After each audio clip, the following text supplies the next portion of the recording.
Welcome back to Stephen G Studios. This will be episode 2.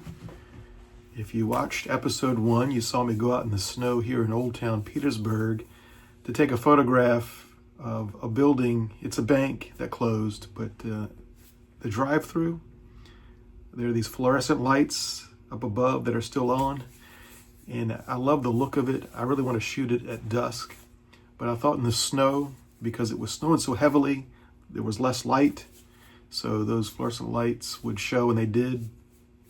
But I had quite a time of it, having a gimbal for my iPhone, having a smaller camera on my photo camera, digital camera.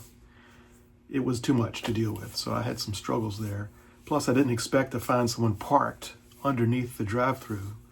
Thankfully, they left once I showed up. For this episode, just edit my photo and kind of talk about what I'm doing. I've never done this before, and for my own personal photos, I have a few things I do pretty regularly with how I edit my photos, but typically it's all about the shot that I've taken, what works for it, what mood I'm in, how I'm feeling about the image.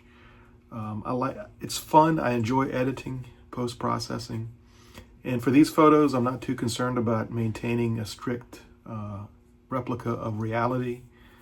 This is more of an artistic shoot. I don't do extreme edits to the photo, but I do like to add a little bit of style to them. And you'll see me do that here on the computer.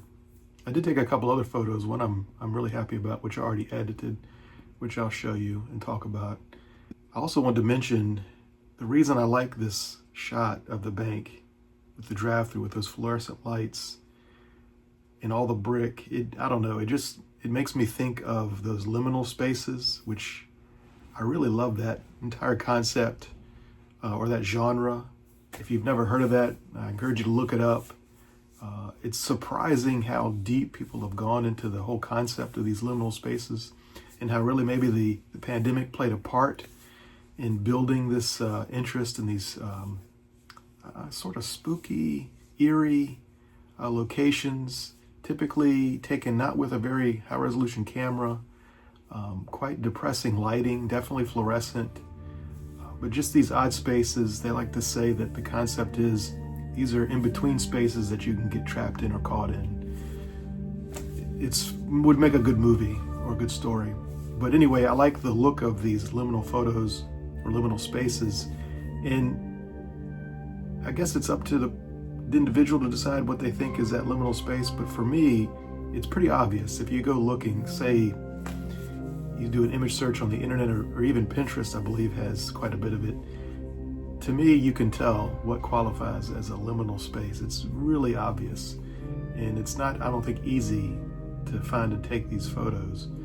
But this bank drive-thru kind of gives me that vibe of a liminal space, and so my goal is to try to capture that in a photo. I don't know that the snow shot is the one, but I think if I shoot at dusk, where those fluorescent lights really pop, with nobody around, which again is something I do.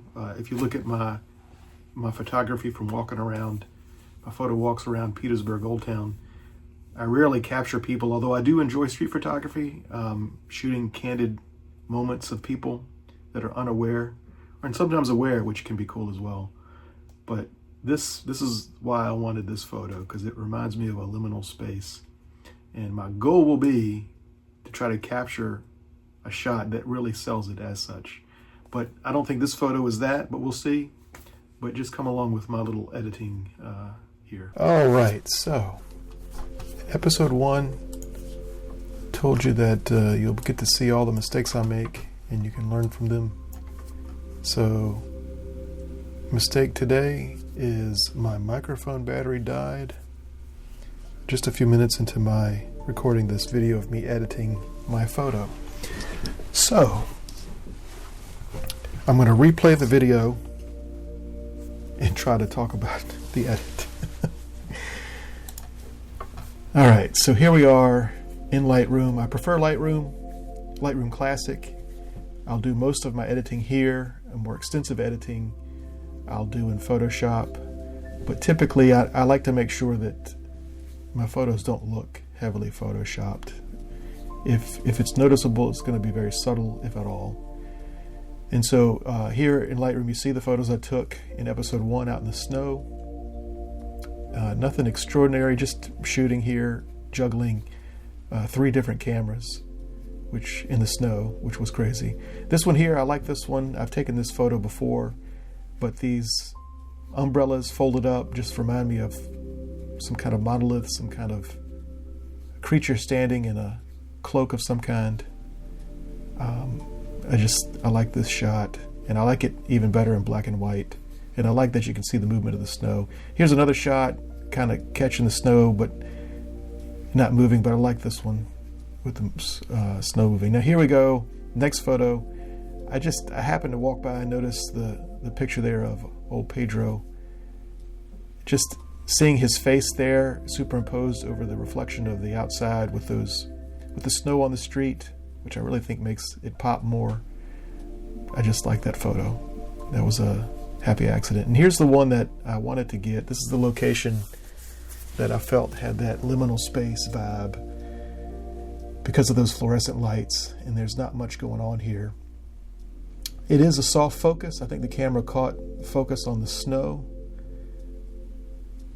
Maybe, yeah, not even on the poles there. I think it was focusing on the snow, which I'm not too upset about. And here's the other photo, but it's in focus, sharp focus. You can see the closed signs very well, but I'm not sure which one I like. So I'll just put little flags on these photos. Yeah, there's the fluorescent lights. I got to make sure those stand out. Yep, that was a goof. Not good. Way out of focus. That's the super focused one. I'm not sure if this is the one I want to use. You can see the movement of the snow, so that's a slower shutter speed.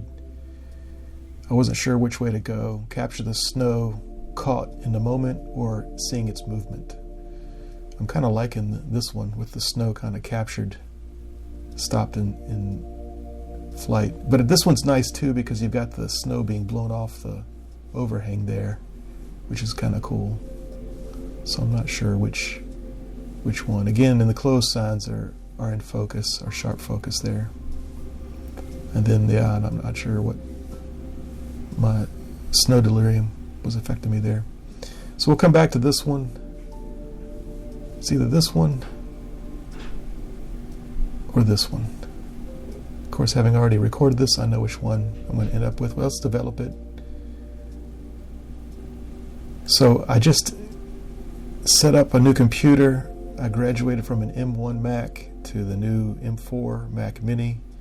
So I'm excited for that. And my father, out of the blue, decided he wanted to get me that M4 to help me out, and I really appreciate it because it will make my life a lot simpler with Lightroom, Photoshop, and DaVinci Resolve. Here what I'm doing is I'm just making sure the image is level. This is super important with real estate and architectural photography. And typically I'll have a tripod and I'll level my camera using the built-in leveler, but even still sometimes you'll need to make an adjustment in post using either Photoshop or Lightroom's leveling features. And I do like Lightroom's leveler here, transform tool. So there we go. I like that. It works for me. The overhang looks exaggerated, but I kind of like that because I want to make sure those fluorescent lights stand out.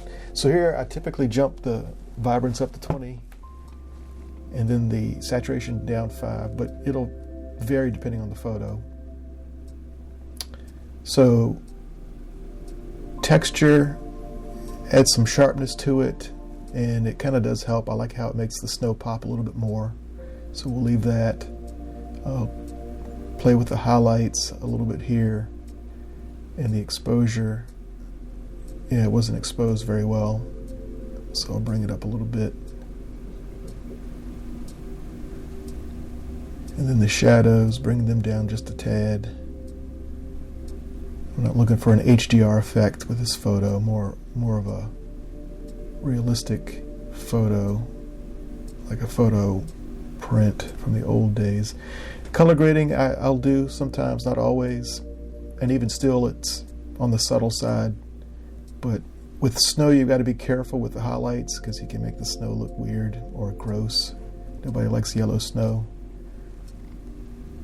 But it does give an old, I don't know if you want to call it a nostalgic vibe.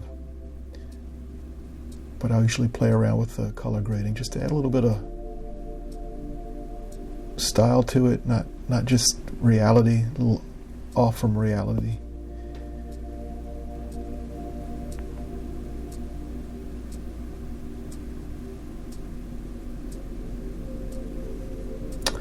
And so, like I said, new installation of Lightroom, so all of my adjustments for the software is going back to default. But here under the curve adjustments, I love the lift shadows. I love to do that. I don't know. It's my thing. So I typically will apply this to just about every photo edit that I do. I don't know, it talks to me. I can't explain particularly why I like it. I don't like it depends on the photo. I won't always do it, but I don't like the blacks too black. And it may be because of typically when you print things, you're never going to get, unless it's really glossy paper, super dark blacks. So it's probably because I came from the old days of prints, photo prints. And here I'll make some adjustment to the specific colors, like those yellow safety barriers. I like to make those pop. And then that the color of those windows there, I'm sure that glass is bulletproof and probably tinted to help with sunlight. But I love those two colors. They fit well together. They complement each other. So I like that a lot. Draws your eye to the center of the photo. And I wasn't sure whether I wanted to make any adjustment using masks. I think I make a little adjustment here with the crop, just to get that overhang perfectly centered. I'm not too concerned with those buildings, the old Progress Index building there, which is vacant right now.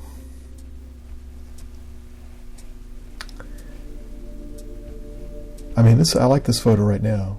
If I didn't do anything else to it, I would be perfectly happy. But I do want to apply a mask just to draw the focus to the center of the photo, just very subtly. So I'll apply an inverted mask, radial mask to the photo. And I would say that's probably the most handy tool in Lightroom. Not sure why it jumped the exposure there, but anyway, so I'll invert the mask because I want to darken the outer edge of the photo just a bit, just to draw the attention in to the center. So here I'm trying to decide whether I like it or not. And it turns out that I will like it, but I'll make another adjustment to it.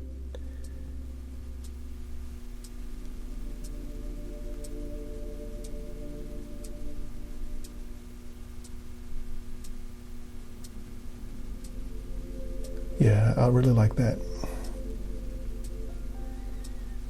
And pretty much I'm happy with that edit, that composition. It's honestly better than I anticipated, even with the struggle. I think I make a few more minor adjustments. I just want to make sure that those fluorescent lights stand out. That obviously they are turned on, they're lit up. If it's too bright, it kind of blends in with the ceiling. And then I thought, the snow kind of makes it feel like the image is grainy. So I thought, let's add some more grain to the photo. And it worked. I'll on occasion use grain, not always. but can add to that nostalgic vibe, that grittiness to the photo that sometimes is nice. And it adds a little bit of texture to the snow there on the ground, which I think helps as well. So all in all, I am very pleased with this photo. So now what I'm going to do is copy the settings and just apply it to that other photo that was more in focus, but the snow was kind of, you can see the movement of the snow.